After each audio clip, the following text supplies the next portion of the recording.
הרעשנים, הסדרה רועשת ביותר בטלוויזיה. והיום חבר'ה, אנחנו סוף סוף נדבר על הסדרה הזאת. והיום ספציפית אנחנו נדבר על האחד והיחיד, מר קוקוס.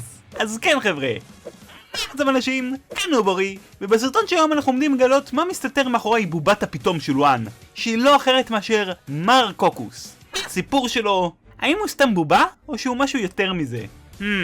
אז כן חבר'ה, בלי יותר מדי חפירות, בואו נתחיל. אוקיי, אז בואו נזכיר לכולם טיפה על מי אנחנו מדברים. מי שלא יודע, הרעשנים זה סדרה בניקולודיון, שמספרת על לינקולן ועל 10 האחיות שלו, בבית הרועש ביותר של הרעשנים.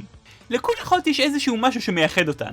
לני היא האחות הספורטיבית, לונה היא האחות המוזיקלית, ולואן היא האחות המצחיקה. והיא מי שחשובה לנו היום, כי אחת הדמויות שיש לנו בסדרה זה מר קוקוס. מר קוקוס הוא בובת הפתאום של לואן, ולואן משתמשת בו כדי לספר את הבדיחות שלה בבמה. אבל כן חבר'ה, אני אגיד לכם שמר קוקוס הוא מסתיר משהו, והוא בעצם חי ומרושע? כן חבר'ה, אני גם חושב שזה טיפה מוזר, אבל למה אני חושב שהוא חי בכלל?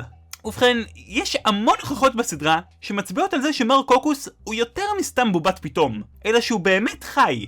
הפעם הראשונה שאנחנו רואים משהו כזה, זה בפרק שקוראים לו קשר משפחתי. בפרק יש סצנה מוזרה, שבה אנחנו רואים שלואן עושה בדיחה על מר קוקוס, ואז הוא מסתכל עליה כזה במבט כועס. וזה נראה ממש מוזר, כי לואן נראית מופתעת מזה, כאילו היא לא בשליטה עליו.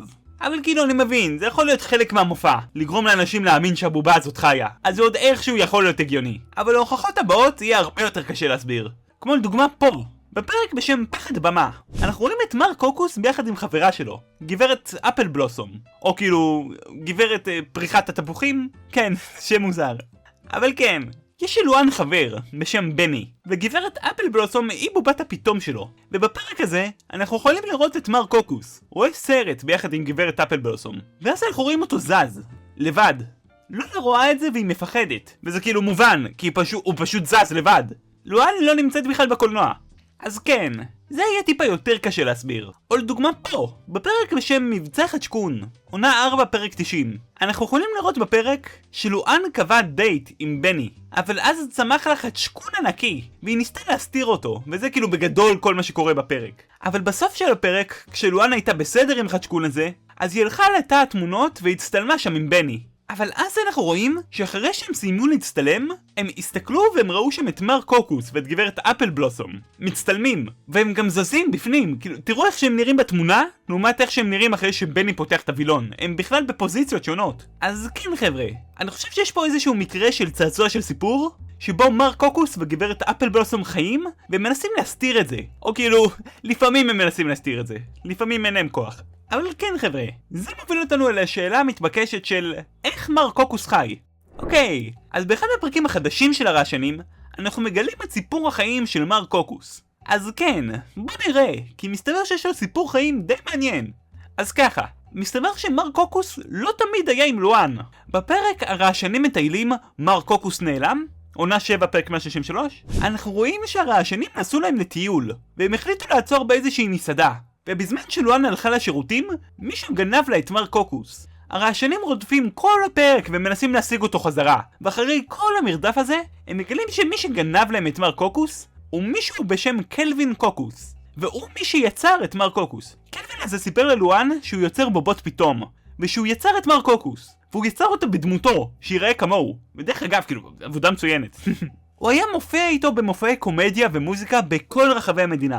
הוא עשה את זה במשך שנים, עד שיום אחד, במהלך אחד מההופעות שלו ברויאל וודס, ציפור ענקית הגיעה ותפסה את מר קוקוס עם המקור שלה, והיא נעלמה איתו בשמיים. קלווין ניסה להחזיר את הבובה שלו, אבל הציפור הייתה מהירה מדי והיא ברחה ממנו, וקלווין לא מצא את מר קוקוס מאז. הציפור הזאת הפילה את מר קוקוס בבית של הרעשנים, כשלואן הייתה רק בת 8, אבל היא אהבה אותו כל כך, שהיא התחילה גם לעשות איתו בדיחות ומופעי קומדיה. בסוף, כשקלווין ראה שמר קוקוס חשוב מאוד ללואן, אז הוא החליט לוותר ולתת לה את מר קוקוס, בתנאי שהיא תמשיך להופיע איתו. וכן חבר'ה, זה הסיפור של מר קוקוס. הסיפור הזה ממש נחמד, אבל הסיפור הזה גם עוזר לנו להבין משהו. אם קלווין הזה יצר את מר קוקוס, הוא פיסל אותו, אז איך בעצם הוא חי?